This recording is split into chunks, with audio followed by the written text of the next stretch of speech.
সময় থাকতে নিজের বুঝ বুঝে নিতে হয়, সময় হারিয়ে যদি নিজের বুঝ বোঝার চেষ্টা করি তো যেটা বাংলাদেশ হচ্ছে সেটা হয়।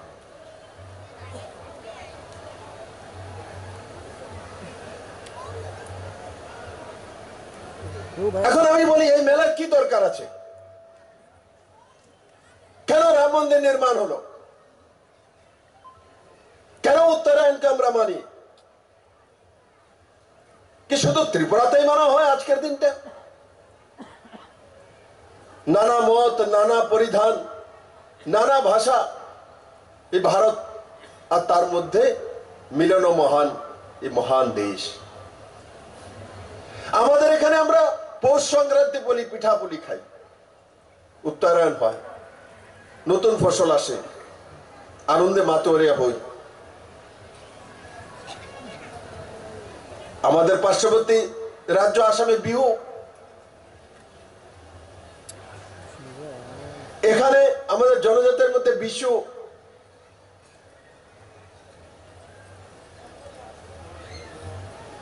যদি দক্ষিণে চলে যাই পোঙ্গল, পাঞ্জাবে হরিয়ানা চলে যাই বৈশাখী, লোরি।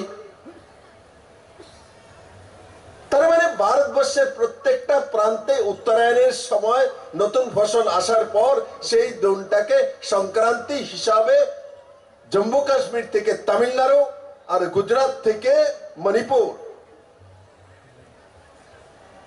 সবাই মানায়। এটার জন্য কোন কানুন বানানো আছে? ভারতীয় ন্যায় সংহিতার মধ্যে তার কোন প্রবধান আছে? না। এই পূজা পার্বণ সাংস্কৃতিক ব্যবস্থা আমাদেরকে এক জায়গায় সামাজিক বন্ধন মিলন তার মধ্যে ধরে রাখে। আজ জার্মানি আমেরিকার বন্ধুত্ব ছেড়ে নরেন্দ্র ভাই মোদীর কাছে আসছে, কারণ মোদীর উপরে ভরসা করা যেতে পারে, আমেরিকার উপরে ভরসা করা যায় না।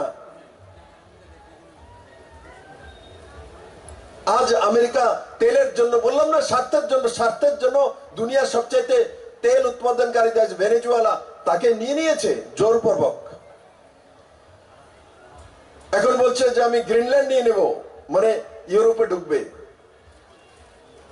তখন ইউরোপিয়ান কান্ট্রির দেশগুলো ভারতের দিকে তাকিয়ে আছে, কারণ ভারতের কাছে সংস্কৃতি আছে, ব্যবস্থা আছে, নরেন্দ্র ভাই মোদী আছে, ভারতের কাছে রাম মন্দির নির্মাণ রয়েছে, এর প্রয়োজনীয়তা আছে।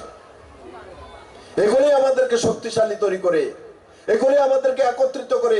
আমরা যতদিন পর্যন্ত একত্রিত না থাকবো, একে অপরের শুভচিন্তক না হব, যদি না হই তো বাংলাদেশের মতো অবস্থা হয়।